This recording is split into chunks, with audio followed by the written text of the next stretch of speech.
नमस्कार दोस्तों, स्वागत है आपका। और आज की हमारी इस वीडियो में जो जानकारी है वो एक कॉमन प्रॉब्लम से रिलेटेड है, जो कि आजकल ऑनलाइन पेमेंट मेथड में जो एक आम समस्या आती है। जैसा कि आप सभी जानते हैं कि यूपीआई पेमेंट मेथड आजकल काफ़ी प्रचलन में है, जो कि काफ़ी सुविधाजनक भी है, जो कि भारत सरकार द्वारा जिसे बनाया गया है। और इसे इसे कई ऐप्स के द्वारा हम पेमेंट एक दूसरे को भेज करते हैं और अपना पेमेंट प्राप्त करते हैं। पहले जो नेट बैंकिंग से ऑनलाइन ट्रांजैक्शंस होते थे वो काफ़ी टिपिकल रहते हैं, लेकिन जब से यूपीआई आया है तब से पेमेंट मेथड बहुत इजी हो चुका है।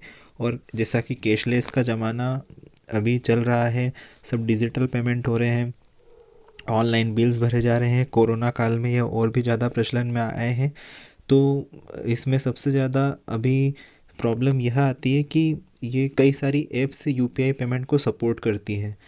जिस यूपीआई पेमेंट मेथड एक बैकग्राउंड में एक यूपीआई का सर्वर है, जिसे ये ऐप कनेक्ट करके आपस में लेन देन करती है। तो कॉमन प्रॉब्लम यह आती है कि जैसे मैं ये जो इंटरफेस बता रहा हूँ ये भीम ऐप का है। भीम एक गवर्नमेंट द्वारा डेवलप्ड ऐप है जो यूपीआई की है, और इससे हम पेमेंट एक दूसरे को भेज सकते हैं। इसी तरीके से गूगल की गूगल पे और भी अन्य थर्ड पार्टी ऐप्स जैसे फ़ोन पे और पेटीएम और अमेज़न पे ईटीसी सब यूपीआई एनेबल्ड ऐप है। और व्हाट्सएप ने भी अभी अभी में लॉन्च किया है उसका यूपीआई पेमेंट मेथड। तो इसमें प्रॉब्लम, अगर आप भीम टू भीम या गूगल पे टू गूगल पे, फ़ोन पे टू फ़ोन पे, व्हाट्सएप टू व्हाट्सएप करते हैं तो आप इजीली सेंड से पे क्लिक करके कॉन्टेक्ट्स में से अपना जो जिन्हें भेजना है उन्हें सिलेक्ट करके आप भेज देते हैं। लेकिन समस्या वहाँ आती है जब आप भीम यूज़र है और आपको गूगल पे पर पेमेंट करना है, या आप गूगल पे यूज़र है आपको भीम पर करना है, या फ़ोन पे करना है, या किसी अन्य ऐप पे करना है जो कि यूपीआई एनेबल्ड है। तो सामने वाला कह देता है कि हाँ मैं गूगल पे हूँ, आप कह देंगे मैं भीम पे हूँ, पर पेमेंट होगा नहीं। जैसे कि हम अभी इस पे देखते हैं, मैं सेंड पे, यहाँ आपको जो ऑप्शन दिख रहा है सेंड पे क्लिक किया, और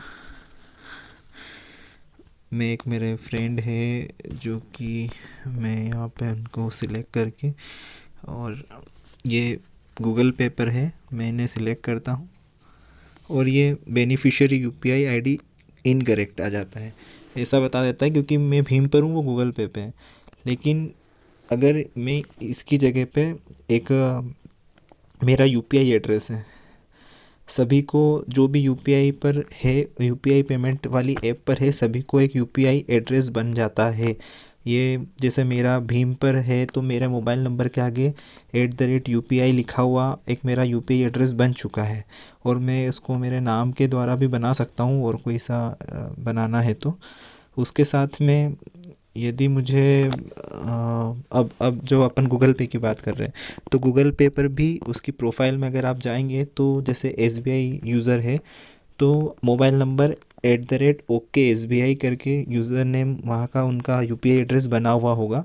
तो यदि मैं सेंड में गया और उस यूज़र का मोबाइल नंबर की जगह मैं यहाँ पे उनका यूपीआई एड्रेस डालूँगा, चाहे वो किसी भी ऐप पर होगा, चाहे वो फ़ोन पे होगा। जैसे मैं किसी फ़ोन पे यूज़र का अगर नंबर, फॉर एग्ज़ाम्पल कुछ भी नंबर 1234567890 और @YBL, ये फ़ोन पे यूज़र का यूपीआई एड्रेस होता है। या अगर वो भीम पे होगा तो मैं लिख दूँगा @UPI।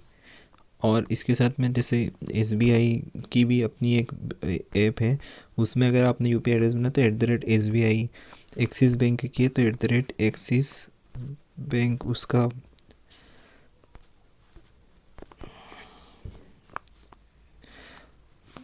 सफिक्स रहेगा। और ऐसे अन्य और भी कई सारे सफिक्स है जिसकी लिस्ट मैं डिस्क्रिप्शन में ज़रूर डाल दूँगा। तो अगर आप उससे पेमेंट करेंगे तो आपका डेफिनेटली यहाँ पे आपका पेमेंट, चाहे वो आपके कॉन्टेक्ट्स में सेव होगा नंबर या नहीं होगा, उससे कोई फ़र्क नहीं पड़ता है। सिर्फ आप यहाँ पे उसका यूपीआई एड्रेस, जैसे ईमेल एड्रेस होता है उसका करेक्ट यूपीआई एड्रेस यहाँ डालेंगे तो आप उसकी डिटेल आपके पास खुल जाएगी और आपका पेमेंट सक्सेसफुल रहेगा। दोस्तों इसी के साथ में यदि आप भीम से रिलेटेड और अन्य जानकारियाँ भी कुछ आप चाहते हैं कि मैं आपको बताऊं तो आप कमेंट बॉक्स में ज़रूर लिख सकते हैं।